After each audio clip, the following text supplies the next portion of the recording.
இறுதியா நான் ஒரு ஒரு நாட்டின் நிலைமை பத்தி சொல்லி முடிச்சுக்கிறேன். வேறொரு நாட்டில் அந்த நாட்டின் குடிமகன் அங்கேயே அனாதையாக்கப்படுகிறான். குடியுரிமை பறிக்கப்பட்டு தவித்துக் கொண்டிருக்கிறான். அப்ப அவன் சொல்றான், சொர்க்கம் சென்றாலும் சொந்த ஊர் போல் வராது.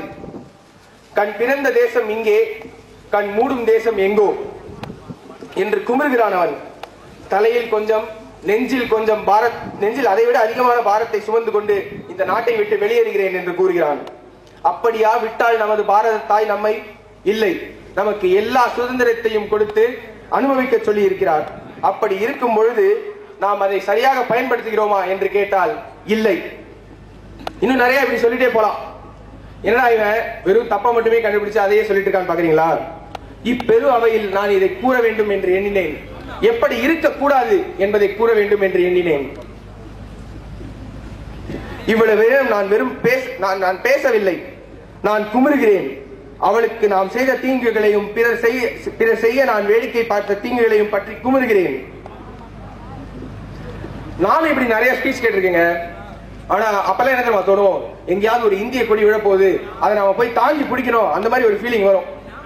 ஆனா இதெல்லாம் நம்ம ஃபீலிங்கோட நிறுத்திடக்கூடாது, நம்ம இதெல்லாம் செயல் புரியணும். விடியாத இரவென்று எதுவும் இல்லை, வடியாத வெள்ளம் என்று எதுவும் இல்லை. அடுத்த நொடியை நமதாக்கிக் கொள்வோம். விழித்தெழுவோம் தமிழா, வழி பிறக்கும் தானாகவே.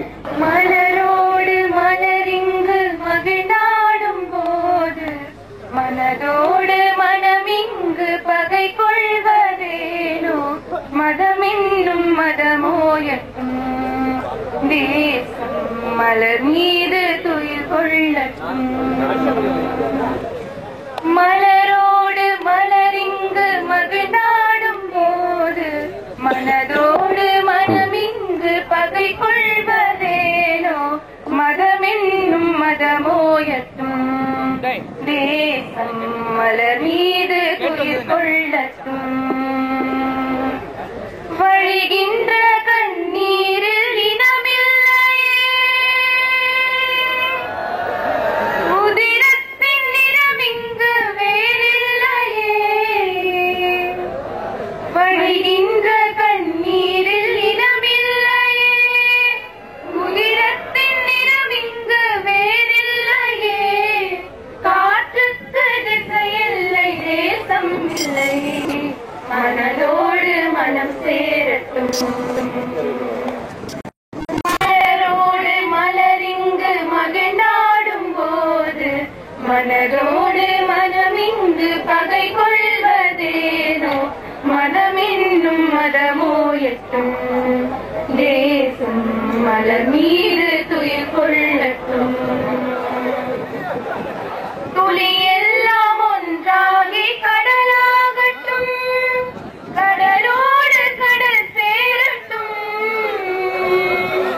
சுழலெல்லாம் ஒன்றாகி மலையாகட்டும், விண்ணோடு விண் சேரட்டும்.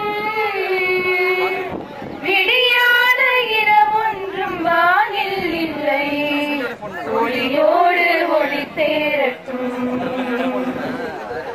மலரோடு மலரிங்கு மகிழ்ந்தாடும் போது மனதோடு மனமிங்கு பகை கொள்வதேனோ, மதமென்னும் மதமோயட்டும் தேசம் மலர் மீது துயில் கொள்ளட்டும்.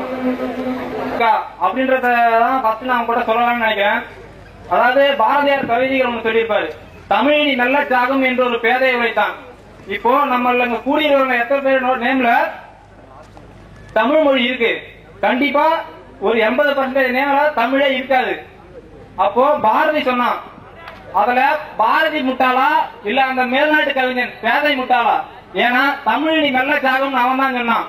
இப்போ தமிழ் என்ன பொறுத்த வரைக்கும் அது கொஞ்சம் கொஞ்சமா அழிஞ்சுக்கிட்டே செத்துக்கிட்டே தான் போகுது. ஏன்னா நம்ம யாரும் தமிழ் அந்த அளவுக்கு பேசல, அது வழக்கு மொழியாவும் இப்போ இல்ல. அதனாலதான் சொல்றேன், பாரதி சொன்னான் அந்த இப்போ அந்த பாரதி முட்டாள் ஆயிட்டான், மேலை நாட்டுல ஒருத்தன் பேதை சொன்னவன் அறிவாளி ஆகிட்டு இருக்கான். அதான் இப்போ நம்ம தமிழ்நாட்டில் நடந்துகிட்டு இருக்கு. சரி, அதை விட்டுருவோம்.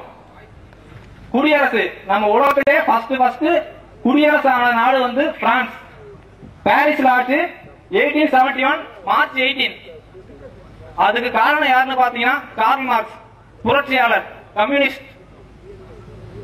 அதாவது அதனால்தான் அவரை ஜெயகாந்தன், சவுண்டிலியன் போன்ற புத்தக எழுத்தாளர்கள்லாம் என்னன்னு சொல்றாங்கன்னா, முதலில் உலகில் பிறந்த மனிதன் ஆதாமும் கிடையாது, ஏவாளும் கிடையாது, கார்ல் மார்க்ஸ் தான் சொல்லுவாங்க. கொன்று குவித்தது உடல்களை மட்டுமல்ல, தமிழரின் உணர்வுகளையும் தான். உடல்கள் இல்லை என்ற போதும் இன்னும் சிறைபிடிக்கப்பட்டுத்தான் கிடக்கிறது தமிழனின் சுவாசம். அந்த முள்வேலி முகாம்களில் இன்னும் தோட்டாக்களின் சத்தங்களும் தமிழனின் கதறல்கள் மட்டுமே இன்னும் ஓங்கி ஒலித்துக் கொண்டிருக்கிறது. நிசப்த இரவுகளில் சிறகுகளில் சிலவை சுமக்கிறது உள்ளம். தினமும் தூரத்தில் பெண்ணொருத்தியின் கதறல் சத்தம் அழுது அழுது வறண்டு போன கண்ணீரில் மீண்டும் ஊற்றெடுக்கிறது கண்ணீர். தாயின் இறந்த உடல் என்று உணராத குழந்தையொன்று அங்கு அழுகையை நிறுத்தி தாயின் கொங்கைகளை சவைத்துக் கொண்டிருக்கிறது. காக்கைக்கும் கழுகுக்கும் பங்காளி சண்டை அங்கு. இறந்த தமிழனை யார் முதலில் சுவைப்பது என்று எஞ்சியதையும் இழுத்துச் செல்ல எதிர்பார்ப்புகளை எல்லைகளில் நிறுத்தி காத்திருக்கும். பிறந்த அந்த அம்மா வந்து அந்த ஈரத்துக்காக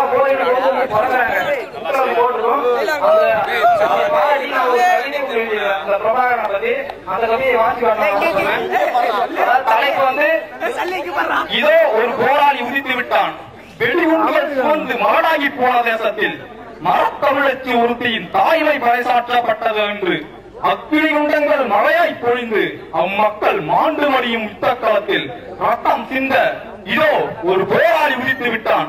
போர்க்குளத்தில் புதையுண்டையும் இனத்தையும் மொழியையும் தோண்டி எடுத்து மகுடாபிஷேகம் செய்ய இதோ ஒரு போராளி உதித்து விட்டான் என பெரிதம் கொண்ட உணர்ச்சி பெருக்கில் தன் அறுவட்ட கொங்கக்களையும் மிச்சமிருந்த குருதியினையும்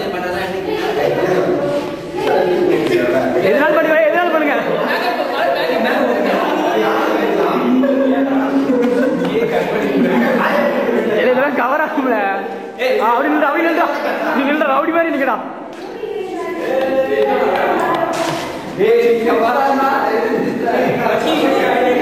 திரும்ப திரும்ப ஆண்டி கோடு கோடு கோடு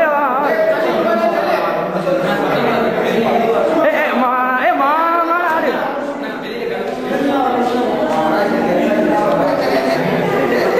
பின்னாடி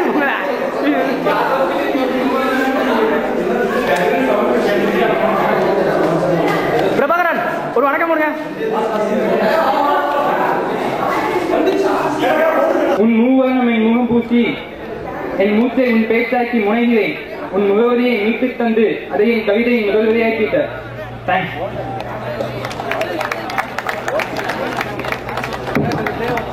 Thank you, Mr. M. Arun Pandian.